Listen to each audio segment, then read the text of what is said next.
Los astrónomos calculan que el diámetro del universo observable excede los 90.000 millones de años luz. Eso son más de 500.000 trillones de kilómetros de un extremo del cosmos al otro.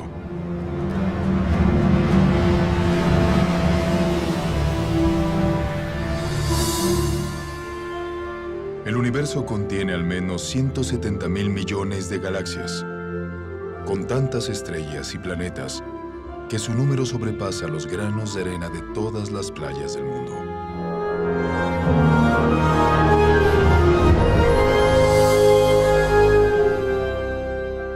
Enclavada en este océano cósmico, una esfera de agua y roca es el hogar de más de 8 millones de especies de organismos vivos. Esta realidad ha inspirado un sinfín de especulaciones, incontables teorías y una pregunta realmente intrigante.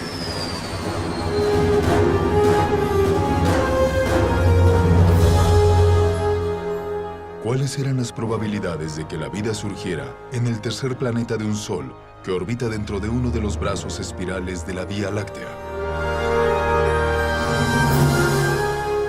¿Tuvimos simplemente una suerte increíble? ¿O hubo algo más aparte de mera casualidad e interacciones aleatorias de materia y energía?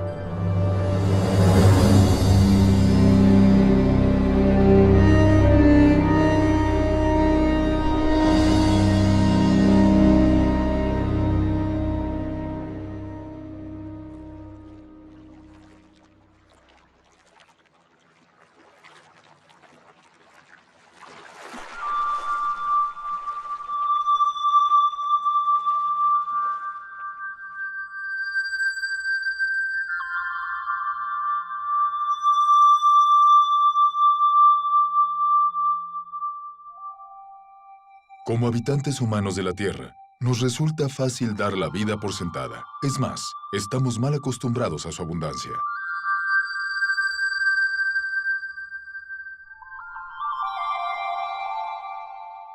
El clima y la geografía de nuestro planeta sostiene una biosfera posiblemente única en el universo. No hay apenas lugares que sean demasiado cálidos, demasiado fríos o demasiado aislados para que florezcan en ellos organismos vivos.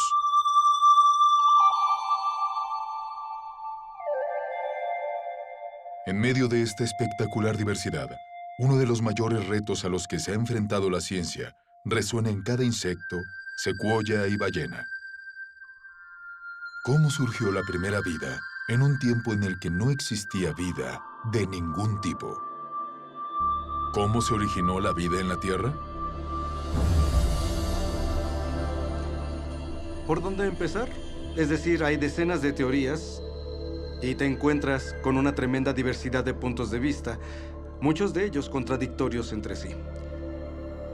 Para comenzar, siquiera a intentar descifrar el misterio, tenemos que proporcionar suposiciones sobre lo que debió suceder en un pasado lejano. No hay evidencia directa porque no existen testigos del evento y no hay prácticamente ningún fósil. Lo que nunca observamos, nunca, son sustancias químicas inertes formando una célula. Así que, en un sentido, es un campo de investigación en el que los hechos importantes ya han sucedido.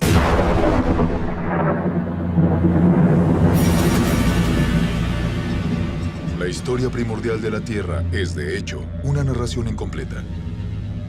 Pero pese a la ausencia de evidencia física, la mayoría de los científicos cree que la vida comenzó cuando la energía provocó que la materia inerte de los océanos, la corteza y la atmósfera, crear los componentes básicos de la primera célula capaz de autorreplicarse. Cuando hablamos del origen de la vida, las reglas, y esto no procede de la ciencia en sí, sino de la filosofía subyacente, las reglas dictan que para resolver el problema se pueden usar materia, energía, leyes naturales, irregularidades naturales y procesos aleatorios. Pero eso es todo.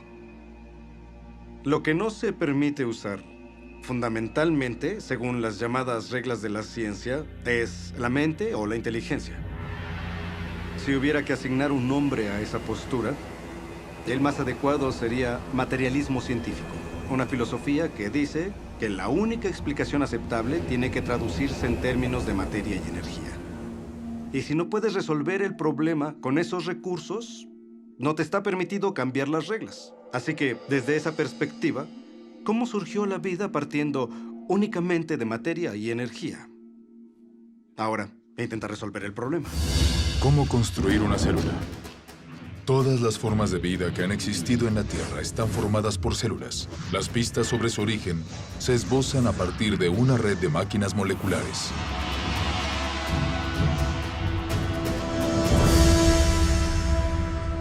Encerrados en una célula eucariótica moderna, complejos mecanismos biológicos realizan su trabajo suspendidos en líquido. Cada una de estas máquinas carece de vida, pero juntas posibilitan el crecimiento, el movimiento, el metabolismo y la reproducción, las funciones fundamentales de la vida. Cada componente de esta fábrica celular está formada por grandes moléculas compuestas. Las más numerosas son las proteínas. Funcionalmente diversas, las proteínas están diseñadas para desenrollar y copiar información genética de una cadena de ADN. Desencadenar reacciones químicas, acoplándose como un guante a los reactivos. Controlar el paso de electrolitos y nutrientes a través de la membrana celular. Y remolcar contenedores cargados de sustancias sobre andamios, también formados de proteínas, que se autoensamblan y extienden por la célula hasta donde sean necesarios. Ampliado 500.000 veces, un glóbulo rojo contiene 280 millones de proteínas de hemoglobina, diseñadas para transportar oxígeno. Al aislar una de ellas, descubrimos que cada proteína está formada por cientos de moléculas más pequeñas llamadas aminoácidos. Hay 20 tipos de aminoácidos en los organismos vivos. La estructura química característica de cada molécula permite la formación de más de 100.000 tipos distintos de proteínas. La construcción empieza cuando ciertos aminoácidos se organizan en una cadena. Un proceso a menudo comparado con ordenar letras de alfabeto para formar palabras y oraciones con sentido. Si los componentes básicos se encuentran en la secuencia correcta, la cadena se pliega, formando una proteína capaz de llevar a cabo su función dentro de la célula. Pero si los aminoácidos se colocan en un orden erróneo, la cadena no se pliega y, finalmente, se destruye. La célula viva más simple contiene al menos 300 tipos distintos de proteínas y la maquinaria biológica necesaria para crecer, reproducirse, transformar energía, almacenar y procesar información genética y proteger su contenido del mundo exterior. La primera célula viva requeriría componentes y funciones similares. Ahora, apliquemos estos conceptos básicos de química a una conocida teoría sobre el origen de la vida. Hace mucho tiempo que los científicos especulan acerca de océanos primordiales repletos de aminoácidos flotando y colisionando entre sí como autos de choque. Tal vez algunos de estos choques al azar produjeron una cadena lo suficientemente larga para plegarse y formar una proteína.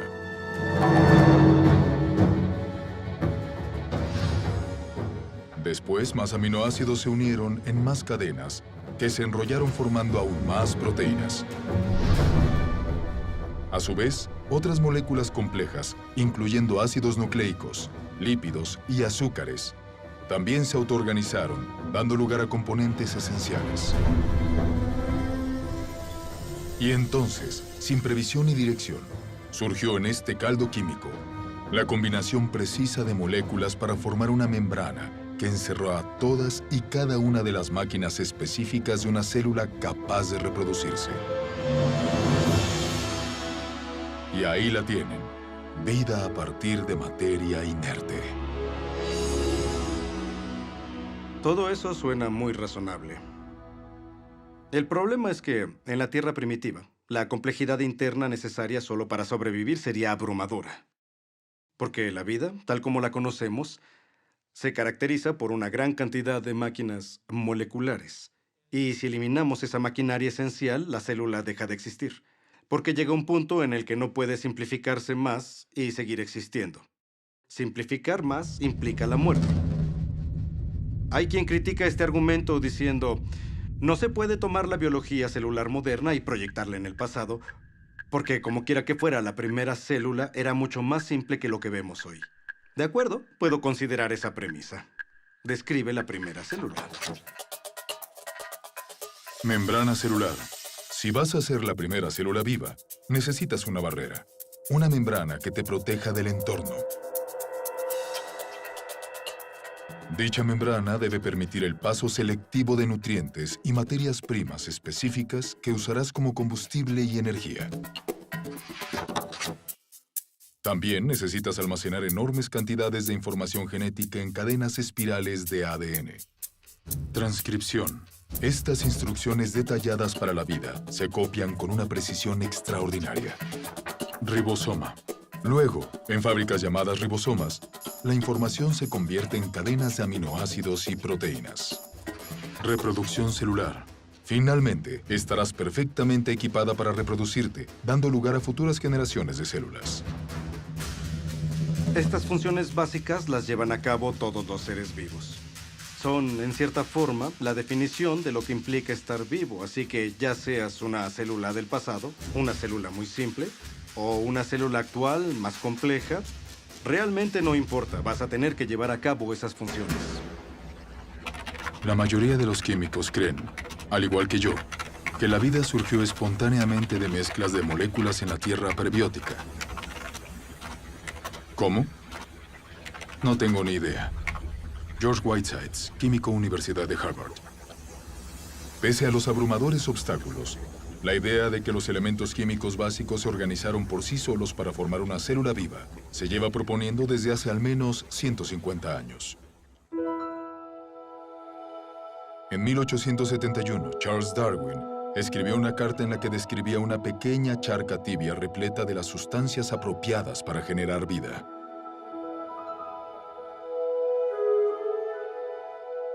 Medio siglo después, el bioquímico ruso Alexander Oparin expandió las ideas de Darwin. En su libro El origen de la vida, teorizó sobre el caldo primordial y la progresión gradual desde compuestos químicos simples a una célula viva. En 1952, esa hipótesis fue puesta a prueba. Stanley Miller, un estudiante de posgrado de la Universidad de Chicago, se propuso determinar si realmente se podían producir los componentes de la vida a partir de sustancias químicas simples.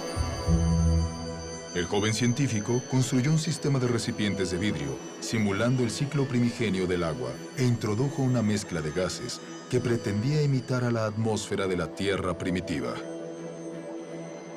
Miller calentó los componentes y cargó los gases con rayos y truenos. Chispas eléctricas con el fin de desencadenar una reacción química.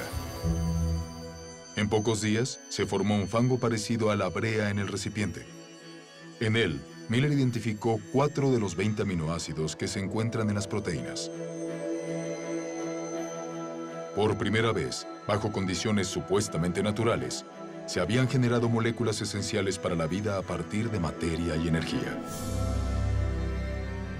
La publicación del experimento de Miller generó un tremendo entusiasmo, porque parecía fácil obtener los componentes básicos de los seres vivos. Si era fácil obtener esos componentes, tal vez no era tan difícil pasar de esas sustancias químicas a las primeras células vivas. Aunque revolucionario en su premisa, más tarde se demostró que el experimento de Miller estaba profundamente equivocado porque no había usado los gases correctos, ignorando el nitrógeno, el dióxido de carbono y el oxígeno, que habrían destruido las moléculas necesarias para la vida en la Tierra primitiva. Pero, a pesar de esos errores, la obra de Miller inspiró otros intentos de recrear las condiciones prebióticas. Hoy, tras décadas de investigación, la esperanza de encontrar una ruta rápida y clara hacia la solución se ha desvanecido. Pero la investigación sobre el origen de la vida continúa en todo el mundo. Su principal hipótesis, que las células vivas surgieron naturalmente de la química inorgánica, se conoce como evolución química. La evolución química viene con mucho bagaje.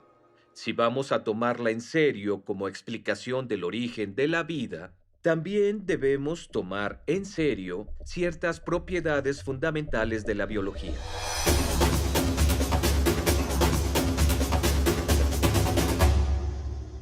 Las moléculas involucradas en la vida no tienen inteligencia, no tienen previsión, no tienen forma de saber qué necesitan hacer a continuación para ordenarse y poder convertirse en química orgánica.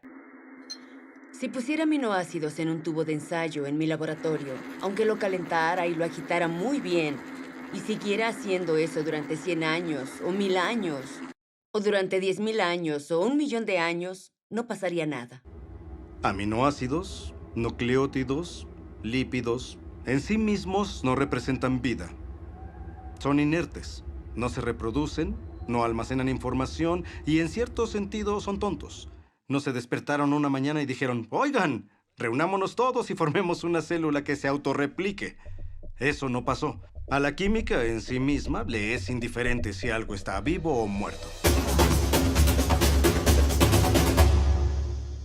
La selección natural no pudo crear la primera célula porque la selección natural no funciona a menos que ya exista un medio de heredar y monitorizar el cambio para luego elegir el mejor superviviente para proseguir. Para que haya selección se requieren células. Así que si intentas explicar el origen de las células, no puedes usar la selección porque la selección requiere la existencia de aquello que intentas explicar. La selección natural tiene que trabajar a partir de una célula que tiene un sistema genético y es capaz de reproducirse. Sin eso, de antemano la selección natural es irrelevante. La autoorganización es la idea de que las sustancias químicas pueden de algún modo organizarse a sí mismas, lo que las convierte en objetos ricos en información con propósito.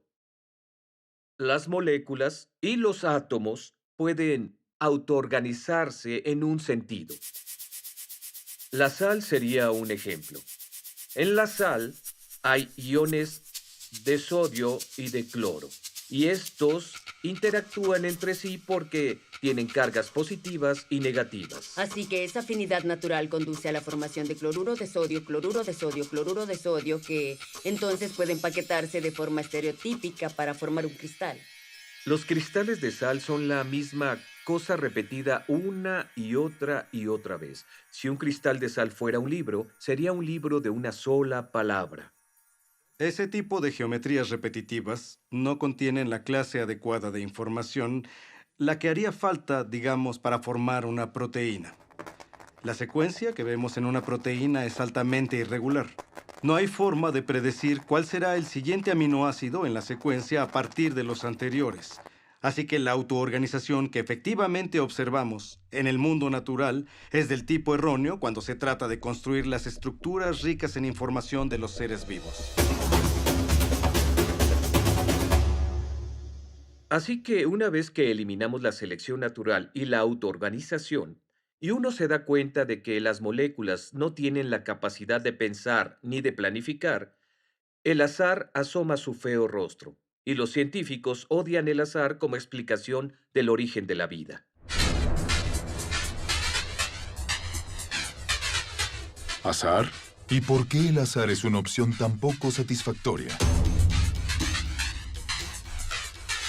Tal vez porque muchos analistas han hecho cálculos y entienden lo descomunal que son las probabilidades en contra.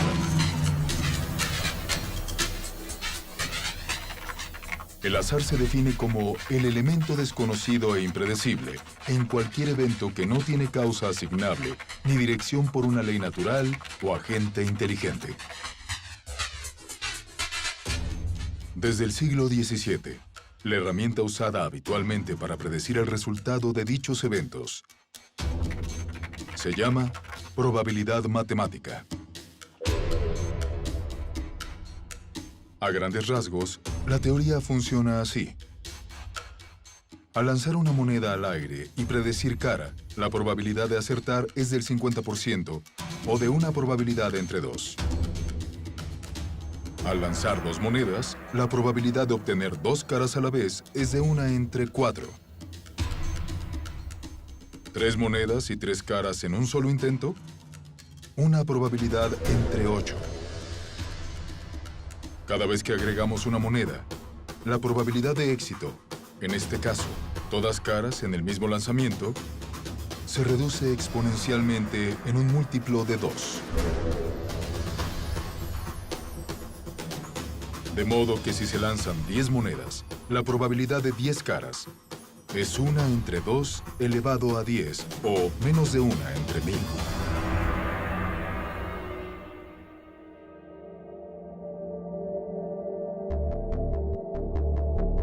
Cuando se aplica al origen de la vida y a la formación aleatoria de grandes biomoléculas, la teoría de la probabilidad clarifica las limitaciones del azar como agente creador en la Tierra primigenia. Por ejemplo, ¿cuál es la probabilidad de formar una única proteína usando exclusivamente las interacciones ciegas de la química? Nuestro objetivo es una molécula más pequeña que la media, formada por 150 aminoácidos, cada uno en su lugar preciso para garantizar el plegamiento de la cadena. Los investigadores han calculado que en la Tierra primigenia, la probabilidad de éxito era de 1 entre 10 elevado a 164. Es decir, una cadena de proteína correctamente secuenciada por cada 100 millones de billones de billones de billones de billones de billones de billones de billones de billones de billones de billones de billones de intentos fallidos.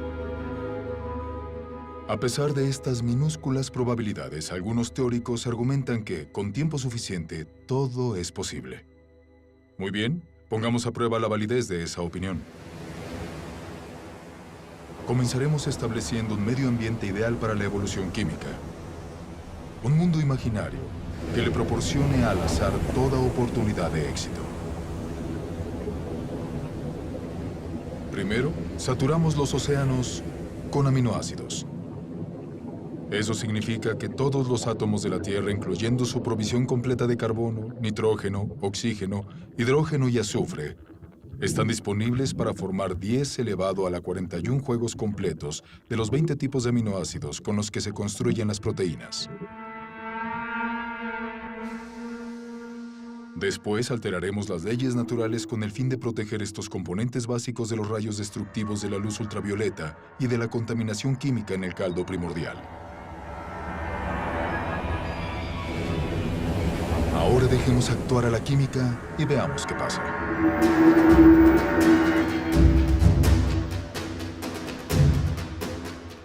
Los aminoácidos comienzan a unirse frenéticamente. En nuestro experimento, una cadena completa de 150 unidades se autoensamblan en apenas un segundo. Como los 20 tipos de aminoácidos están disponibles, en la mayoría de posiciones hay un 5% de probabilidad, o 1 entre 20, de que la molécula correcta se añada a la cadena. Si la secuencia es incorrecta, la cadena se destruye de inmediato y comienza un nuevo ensamblaje. En todo el planeta se llevarán a cabo 6 millones de billones de billones de billones de intentos de formar una cadena cada minuto.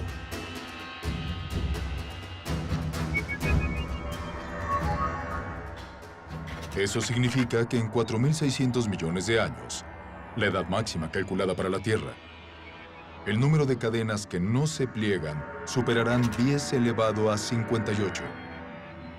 Es un total impresionante, pero ni se acerca a 10 elevado a 164, el número medio de intentos necesarios para construir aleatoriamente una sola proteína de 150 aminoácidos. Así pues, si las reacciones químicas no dirigidas no han podido producir nuestra codiciada molécula ni en toda la historia de la Tierra, ¿cuánto tiempo habría sido necesario? Para averiguarlo, emprendamos un viaje por carretera. Comenzaremos erigiendo un puente que abarque el diámetro del universo observable, una distancia de más de 90.000 millones de años luz. Entonces colocaremos una ameba en un extremo del puente. Este organismo unicelular viajará a la temeraria velocidad de 30 centímetros al año. Y arranca.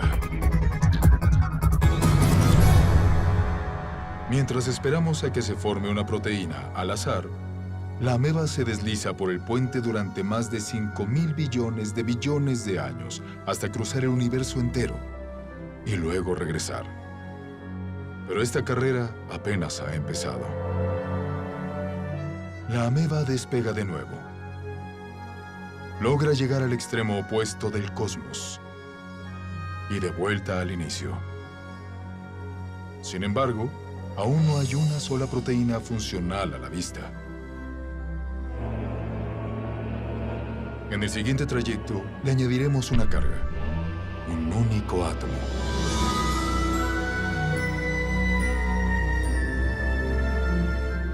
Tras recorrer lentamente más de 800.000 millones de billones de kilómetros, la ameba entrega su cargamento y regresa por más. ¿Llegará antes de que se forme nuestra afortunada proteína? Por supuesto. Es más, completará otros 10 viajes. Luego 20, 100, 1000. Y aún no habrá señales de una molécula útil. La ameba repite su trayecto de ida y vuelta hasta haber transportado todos los átomos de la Tierra. Después de todos los átomos del Sistema Solar. Más tarde, cada planeta y estrella de la Vía Láctea, átomo a átomo. De hecho, mientras esperamos que se forme una sola proteína, la ameba dispone de tanto tiempo que, moviéndose a solo 30 centímetros al año y llevando un solo átomo en cada viaje, transportará el universo completo más de 56 millones de veces. Ese es el tiempo que tardaría el azar en construir una proteína funcional. Supongamos que, contra toda probabilidad, la evolución química produjo nuestra primera proteína funcional. ¿Tendríamos vida? No. ¿Tendríamos una proteína? Tan solo una inerte alineación de aminoácidos. La célula viva más simple que conocemos contiene más de 300 proteínas diferentes. Pero las proteínas son solo una parte de la historia cuando consideramos cualquier célula real. Recordemos que tendrá carbohidratos, azúcares complejos, ácidos nucleicos, ADN y ARN, lípidos, toda una variedad de sustancias químicas que en conjunto constituyen el estado vital. Esos diferentes elementos todos deben encontrarse en el interior del mismo microambiente al mismo tiempo. Cada uno de los componentes básicos debe entonces ensamblarse e integrarse en la red de máquinas moleculares que controlan todas las facetas de la vida. Si logramos entender exactamente lo difícil que es producir una máquina molecular usando únicamente átomos y energía, nos damos cuenta de que hay un grave problema, porque cuando tienes una máquina molecular, no tienes un ser vivo. Esta máquina molecular necesita otras máquinas moleculares. E incluso si la naturaleza fuera capaz de producir todas las máquinas moleculares necesarias, eso tampoco sería suficiente. Todas ellas deben encontrarse juntas en el minúsculo espacio limitado por una membrana que llamamos célula. Por lo que yo sé de lo que se requiere para formar una célula, tiene que pasar todo a la vez. Es algo que no puede hacerse poco a poco, porque las partes trabajan juntas en un ciclo causal. El nivel más alto de organización trasciende a las partes. La organización espacial de la célula requiere que las moléculas terminen en el lugar correcto en el momento justo. El ADN se copia a ARN. La polimerasa que realiza la copia tiene que localizar el punto adecuado del ADN para empezar a copiar. El ARN debe de algún modo acoplarse a los ribosomas que deben estar en un lugar preciso. Y las proteínas recién creadas deben dirigirse hacia un sitio en particular. Demasiado sin duda para atribuírselo al simple azar. La probabilidad de que todo eso se encuentre en el mismo lugar al mismo tiempo rebasa todo lo que puedas imaginar. Y la probabilidad de reunirlo todo en el interior de una vesícula membranosa como una célula es lo más parecido a imposible. Habiendo agotado la suerte del azar, la búsqueda de una explicación materialista viable se ha ramificado en varias direcciones. Las teorías incluyen superficies agrietadas de arcilla que atraerían y alinearían moléculas orgánicas, formando cadenas de ácidos nucleicos y aminoácidos. Fuentes hidrotermales del fondo oceánico que arrojaron componentes químicos básicos procedentes de calderas submarinas a cientos de grados de temperatura. Y océanos primordiales repletos de ARN, una molécula versátil capaz de almacenar y replicar información genética, teóricamente sin necesidad de ADN o proteínas. Este tipo de propuestas ha desatado un interés considerable, pero todas se enfrentan al mismo obstáculo que mina su credibilidad: la transformación de componentes inertes en las biomoléculas complejas de la vida. Este problema se hace evidente en la hipótesis del mundo del ARN. El mundo del ARN es esa idea de que puedes unir suficientes nucleótidos en una cadena lo bastante larga como para copiarse a sí misma y, una vez copiada, hacer lo mismo una y otra vez. Los investigadores del origen de la vida imaginan una vida primigenia formada únicamente por el ARN que, de algún modo, logró abrirse paso hacia un mundo mayor donde hay proteínas y ADN. Nadie tiene ni idea de cómo ocurrió. Desde que se introdujo el mundo del ARN, la aceptación de la teoría ha aumentado a pesar de sus muchas limitaciones, incluyendo la durabilidad de la molécula. Solo con mirar una molécula de ARN, Esta parece desmoronarse. trabajar con ARN Es extraordinariamente difícil porque es muy delicado. Su propósito es ser un almacén temporal de información. Y a consecuencia de su fragilidad, es extremadamente improbable que pudiera servir de algún tipo de punto de partida para la vida. Así, el ARN no pudo preceder a la primera célula porque necesitaba estar protegido en un ambiente celular para ser estable, para ser copiado, para ser útil. Hoy en día, las moléculas de ARN se fabrican en condiciones de laboratorio. Para muchos bioquímicos, estas cadenas sintéticas de ácidos nucleicos suponen al menos una confirmación parcial de que la evolución química pudo prender la llama de la vida en la Tierra primitiva. Si quieres fabricar ARN en el laboratorio, tienes que desinfectar las superficies, limpiar las pipetas, usar guantes especiales y mantener todo cubierto y luego esperar que no se produzca contaminación, porque en ese caso, adiós ARN. Y entonces, tienes que resolver el problema de la secuenciación. Necesitas científicos que trabajen duro secuenciando el ARN y probando diferentes combinaciones, hasta encontrar una que quizá pueda copiarse a sí misma. De modo que necesitas una cadena compleja de ARN que funcione a la vez como enzima y como molécula hereditaria. Y son mentes más brillantes del mundo las que trabajan en esto y no han logrado solucionar el problema. Reflexionando sobre el origen de la vida y las implicaciones del ARN sintético, el químico Robert Shapiro dijo: "El fallo de esta clase de investigación no está en la química. El error está en la lógica de pensar que el control experimental que existe en un laboratorio moderno pudo estar disponible en la Tierra primigenia. En realidad, las probabilidades en contra de que el ARN se formase por sí solo son astronómicas." Fabricar ARN en un laboratorio requiere una gran dosis de inteligencia, previsión, planificación y ejecución cuidadosas. Así que lograr la secuencia correcta, sin el máximo cuidado, sin plena intención, es imposible. Las probabilidades de la evolución química se reducen aún más ante la composición del caldo primordial. Si realmente hubo un caldo primordial, químicamente habría sido un caos absoluto. Todo tipo de reacciones químicas cruzadas compitiendo entre sí habrían tenido lugar, interfiriendo con la química deseada.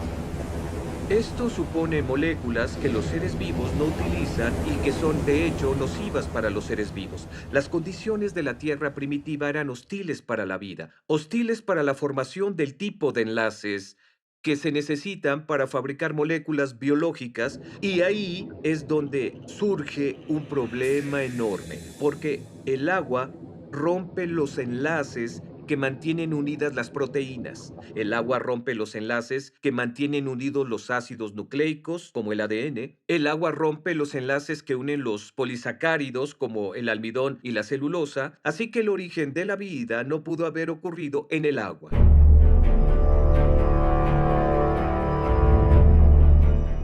Al enfrentar obstáculos insalvables en la Tierra, algunos científicos han expandido las fronteras de su búsqueda. En 1976, el biólogo ganador del Premio Nobel, Francis Crick, planteó una alternativa radical para el origen de la vida. Crick sugirió que nuestro planeta fue sembrado con organismos microscópicos transportados desde otra parte del universo por una civilización extraterrestre. Esta teoría se conoce como panspermia. 5 años después, el físico Frederick Hoyle propuso una versión modificada de la panspermia, cuando teorizó sobre cadenas de ADN fabricadas por una inteligencia en una galaxia lejana y liberadas a la deriva, cual semillas de diente de león en un día de viento. Algo de ese material genético llegó a la Tierra. Otra versión de la teoría popularizada por la roca de Marte, un meteorito descubierto en la Antártida, sostiene que los microbios evolucionaron en otras partes de la galaxia y viajaron a la Tierra a bordo de cometas y asteroides. En cierto sentido, se podría afirmar que la panspermia supone un abandono de la ciencia, porque ubica el problema más allá de toda posibilidad de investigación. Si la ciencia nos dice que la vida probablemente no llegó a la existencia por sí misma aquí en la Tierra, entonces debió venir de otra parte. Aunque suene como una mala película de terror de los años 50. Llegó del espacio exterior.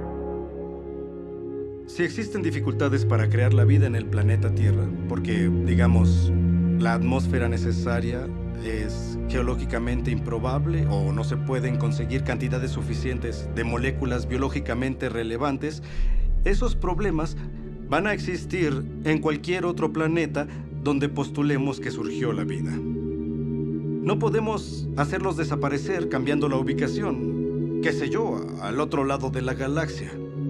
En resumen, la panspermia no resuelve el problema del origen de la vida, solo lo traslada a otra localidad. Las deficiencias de la panspermia han llevado a algunos investigadores hacia una teoría que excede con creces el ámbito de la astronomía convencional, el multiverso. Según esta hipótesis, el nuestro no es el único universo. En lugar de ello, millones o billones de universos se generaron en el pasado por algún proceso natural desconocido. Y al aumentar exponencialmente las oportunidades, las probabilidades imposibles se volvieron probables. Hasta que, inevitablemente, con el paso del tiempo, la combinación precisa de materias primas, entorno, leyes naturales y una gran dosis de suerte produjeron las moléculas y la maquinaria biológica requeridas para la primera célula viva. En otras palabras, en un vasto océano teórico de universos, alguien tenía que ganar la lotería cósmica y fuimos nosotros. A menudo, cuando leo sobre el origen de la vida, considerando alguna propuesta acerca de la formación, digamos, del ARN o las proteínas, e incluso el mismo autor admite que es químicamente improbable, me pregunto cómo se metió en semejante embrollo, invocando una ruta bioquímica inverosímil para algo que para todo el mundo parece diseñado. Pues se metió en semejante embrollo porque su filosofía le dijo que esa es la única respuesta aceptable. Y en ese atolladero yo quisiera decirle al autor, mira, Tú sabes que es inverosímil, yo sé que es inverosímil. La razón por la que terminaste aquí, al borde del abismo, contemplando la improbabilidad, es que desde hace mucho tiempo decidiste que solo una explicación materialista funcionaría. ¿Cuántas explicaciones fracasadas dentro del marco de referencia materialista es necesario considerar antes de concluir que tal vez debamos movernos y salir de ese marco? Tal vez necesitamos otro tipo de explicación. Cuando uno analiza las diversas teorías de la ciencia, teorías físicas, teorías químicas, teorías sobre la formación de las estrellas, se trata de teorías acerca del mundo exterior. Pero en el caso del origen de la vida, hablamos de una teoría que nos involucra a nosotros. Básicamente de dónde venimos, nuestros orígenes, nuestra cosmovisión, nuestra filosofía, nuestra ciencia, todo está interconectado. Y eso distingue la pregunta del origen de la vida de cualquier otra pregunta de la ciencia. Las ciencias naturales no se pueden disociar de todo lo que conocemos o creemos sobre el mundo. Así que una pregunta muy concreta y aparentemente técnica del tipo ¿cómo se originó el ARN? Puede terminar conectando en el tejido de la realidad con una pregunta muy distinta como ¿podría haber un Dios? ¿Es Dios posible? ¿Podría Dios ser real? Si la vida, con toda su exuberancia, no surgió mediante procesos estrictamente físicos o naturales, deberíamos encontrar indicadores de ello. Yo creo que el origen de la vida es el gran eje central en torno a lo que giran muchas cosas. Así que acudo a la naturaleza como un ser humano curioso y digo, ¿qué es lo que yo considero indicadores normales de inteligencia en la vida cotidiana? ¿Los veo en la naturaleza? Y la respuesta es sí, en abundancia. Lo que vemos en los sistemas biológicos es una maravilla, es bello, es elegante. Y cuanta más biología aprendemos, más evidente resulta el diseño. Cuando empecé a dedicarme al diseño inteligente, la gente publicaba cosas en internet que decían: me gradué en el MIT, fui a la Universidad de Washington e hice un postdoctorado en Harvard. Así que publicaban cosas como: era una mujer inteligente, ¿qué le ha pasado? Lo que ocurre es que el materialismo venda los ojos a la ciencia y nos perdemos de lo que es más significativo acerca del mundo. Creo que es un momento muy emocionante para ser científico porque tenemos la oportunidad de ver las cosas con otros ojos, con una visión fresca. La inteligencia es extraordinariamente útil cuando buscamos un marco explicativo para el origen de la vida que realmente encaja con lo que observamos en la naturaleza. La naturaleza parece diseñada. La vida parece diseñada. El diseño, la inteligencia, explica cosas como toda la información que encontramos dentro de una célula. No hay nada mágico en los seres vivos. Yo soy científico y no creo en la magia. Creo en mecanismos y causas que sean suficientes para dar lugar a los fenómenos que observo. La inteligencia es suficiente. La inteligencia es necesaria. Por lo tanto, la inteligencia es la conclusión a la que llego.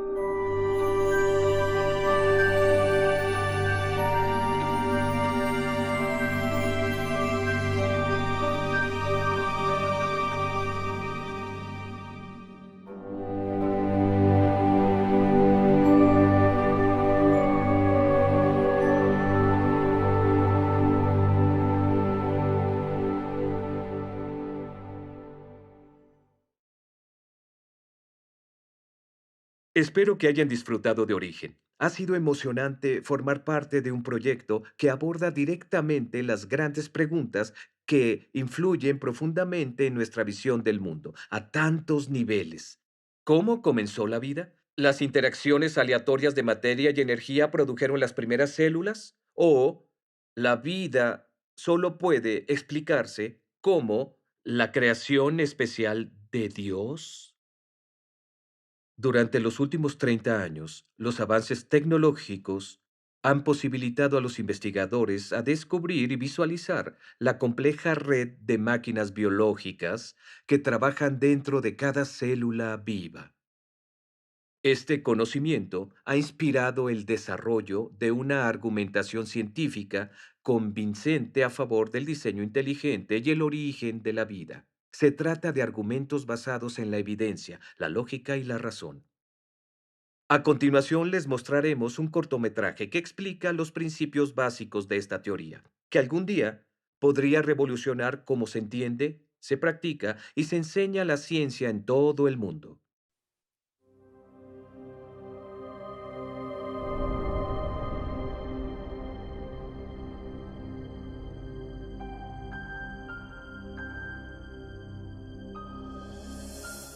Cuando observo las máquinas moleculares o el proceso increíblemente complejo de división celular, me pregunto, ¿es posible que exista una inteligencia detrás de todo esto?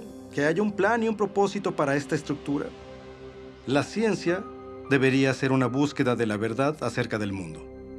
No deberíamos prejuzgar lo que podría o no ser cierto. No deberíamos decir, no me gusta esta explicación, así que voy a dejarla de lado. Sino que al toparnos con un enigma en la naturaleza, deberíamos abordarlo considerando todas las causas posibles que podrían explicarlo. Una de las cosas que me molesta de la teoría de la evolución es que descarta artificialmente un tipo de causa antes incluso de considerar la evidencia. Y la causa que se descarta es la inteligencia. Desde finales del siglo XIX, desde la época de Darwin, debido en parte a lo que Darwin escribió en El origen de las especies, los científicos llegaron a aceptar cierto consenso, una definición de ciencia que excluía la posibilidad de considerar el diseño como explicación científica. Y ese consenso tiene nombre, se le llama naturalismo metodológico. Y simplemente significa que para ser científico uno debe limitarse a explicaciones que impliquen solo causas naturales. No se puede invocar una causa inteligente. Sin embargo, curiosamente, inferimos inteligencia todo el tiempo. Una parte de nuestro razonamiento cotidiano es reconocer los efectos de la inteligencia. Consideremos, por ejemplo, estos jeroglíficos grabados en las ruinas de monumentos egipcios. Nadie atribuiría las formas y la disposición de estos símbolos a causas naturales como tormentas de arena o erosión. En lugar de eso, los reconocemos como la obra de antiguos escribas de agentes humanos inteligentes. Un razonamiento similar nos hace concluir que las misteriosas figuras de piedra de las costas de la isla de Pascua no se formaron por obra del viento y el agua durante largos periodos de tiempo. Ni suponemos que las plantas crecen con estas formas reconocibles sin algún tipo de guía inteligente. Por supuesto, hacemos estas inferencias constantemente y sabemos que son correctas. Pero la pregunta es, ¿en base a qué hacemos dichas inferencias? ¿Cuáles son los rasgos que nos permiten reconocer la inteligencia? Recientemente, en un libro titulado La inferencia del diseño, el matemático William Dembski ha hecho un avance importante para la comprensión del argumento del diseño. Dembski ha identificado las características específicas de los artefactos que nos hacen reconocer una actividad inteligente. Llegué hasta aquí tratando de analizar cómo razonamos acerca del diseño.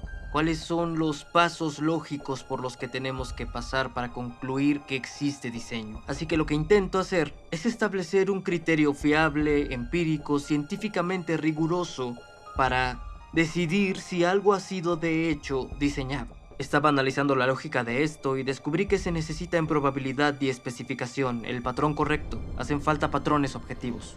Según Dembski, los seres humanos detectan correctamente la actividad inteligente siempre que observan un objeto o evento sumamente improbable, que también se ajusta a un patrón reconocible. Ese tipo de patrón se encuentra en las colinas negras de Dakota del Sur.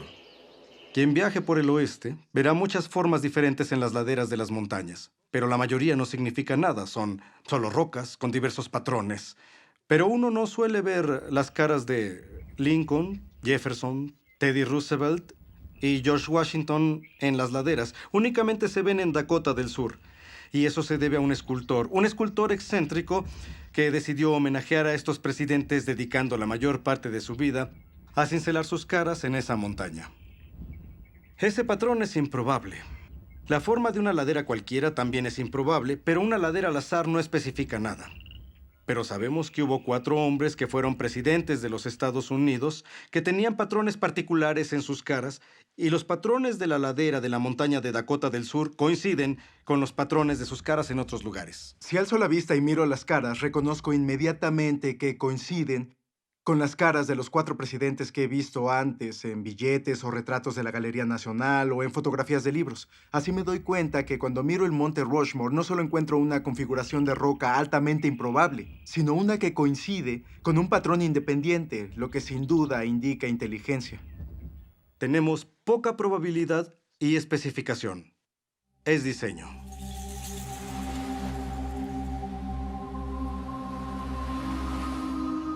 En una playa, otro patrón improbable grabado en la arena ilustra cómo detectamos el diseño.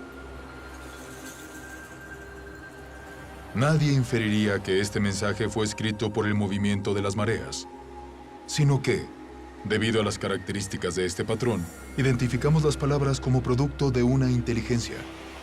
Ese orden improbable de elementos se ajusta también a un patrón independiente, en concreto a la forma de las letras que reconocemos del alfabeto y a palabras que sabemos del vocabulario de nuestro idioma. Así que la improbabilidad de ese orden preciso, más el hecho de que se ajusta a un patrón independiente, desencadenan la conciencia de que existe diseño. Este ejemplo sugiere que los criterios de William Dembski para la detección de diseño, improbabilidad y especificación son, en esencia, equivalentes a información. El tipo de información presente no solo en fotografías, textos y secuencias numéricas, sino también codificada en el software informático y las señales de radio. La capacidad de detectar información en transmisiones electromagnéticas ha hecho posible una búsqueda única de inteligencia. Desde hace más de 3 décadas, los astrónomos del programa SETI, de búsqueda de inteligencia extraterrestre, monitorizan señales de radio del espacio exterior intentando encontrar patrones que contengan información. Normalmente, los radiotelescopios reciben ruido al azar o señales repetitivas simples producidas de forma natural por estrellas, galaxias y otros cuerpos celestes. Pero los astrónomos reconocen que si alguna vez identificaran una señal que contuviera información, esto confirmaría la existencia de vida extraterrestre inteligente. Se ha especulado que alguna civilización extraterrestre podría haber intentado comunicarse utilizando el lenguaje universal de las matemáticas, tal vez mediante un patrón reconocible como una serie de números primos. No se puede obtener esa serie al azar, se necesitan complejidad o improbabilidad, muchos números primos, y también se necesita un patrón. Y tiene que ser el tipo correcto de patrón, no es un patrón impuesto. Es un patrón que está ahí objetivamente. Hasta la fecha, el programa SETI no ha detectado ningún patrón o información que indique la existencia de inteligencia en alguna galaxia lejana. Pero en otro universo, mucho más cercano, los científicos han descubierto una gran cantidad de información en el núcleo de la célula viva. El ADN tiene una estructura ideal para transportar información. En las A's, C's, T's y G's, las bases de la doble hélice del ADN, está el potencial para almacenar una cantidad tremenda de información. De hecho, no existe una entidad en el universo conocido que almacene y procese información más eficientemente que la molécula de ADN. Una secuencia completa de ADN humano tiene 3.000 millones de caracteres individuales. El análisis de las regiones codificadas de la molécula de ADN muestra que sus caracteres químicos se encuentran en un orden específico que permite transmitir instrucciones o información detallada, como las letras en una oración con sentido o los dígitos binarios del código informático. Bill Gates ha dicho que el ADN es como un programa informático, solo que mucho más complejo que cualquiera que hayamos podido inventar. Y si lo reflexionan, aunque sea un minuto, es una observación altamente sugerente, porque sabemos que Bill Gates no emplea el viento y la erosión o generadores numéricos aleatorios para crear programas, sino ingenieros inteligentes, ingenieros informáticos. Así que todo lo que sabemos por experiencia sugiere que los sistemas ricos en información surgen del diseño inteligente. Pero ¿qué concluimos del hecho de que haya información en la vida, en cada célula de cada organismo? Ese es el misterio fundamental. ¿De dónde proviene esa información? Durante los últimos 15 años, el filósofo y científico Stephen Meyer ha trabajado en la respuesta a esta pregunta. Meyer ha desarrollado un argumento para demostrar que el diseño inteligente proporciona la mejor explicación del origen de la información necesaria para formar la primera célula viva. Forma parte de nuestro conocimiento básico el hecho de que los agentes inteligentes pueden producir sistemas ricos en información. Así que el argumento no se basa en lo que no sabemos, sino en lo que sí sabemos acerca de la estructura de causa y efecto del mundo. Sabemos actualmente que no hay ninguna explicación naturalista o causa natural que produzca información. Ni la selección natural, ni los procesos de autoorganización, ni el mero azar. Pero sí sabemos de una causa capaz de producir información, y es la inteligencia. Así que cuando la gente infiere diseño a partir de la presencia de información en el ADN, está haciendo lo que se llama en las ciencias históricas inferencia a la mejor explicación. De modo que al encontrar un sistema rico en información, en la célula, en la molécula de ADN específicamente, podemos inferir que la inteligencia desempeñó un papel en el origen de ese sistema, aunque no estuviéramos ahí para observar cómo el sistema empezó su existencia. Hace 150 años, Charles Darwin revolucionó la ciencia con su teoría de la selección natural. Hoy esa teoría enfrenta un reto descomunal. El diseño inteligente ha desencadenado descubrimientos y un intenso debate acerca del origen de la vida en la Tierra. Y para cada vez más científicos, representa un paradigma. Una idea con el poder para, una vez más, redefinir los fundamentos del pensamiento científico. En el siglo XIX, los científicos creían que había dos entidades fundamentales, materia y energía. Pero al empezar el siglo XXI, surge una tercera entidad fundamental que la ciencia ha tenido que reconocer, que es la información. Y al encontrarnos con la biología de la era de la información, crece la sospecha de que lo que vemos en la molécula de ADN es en realidad fruto de una mente, fruto de una inteligencia, algo que solo puede explicarse con el diseño inteligente.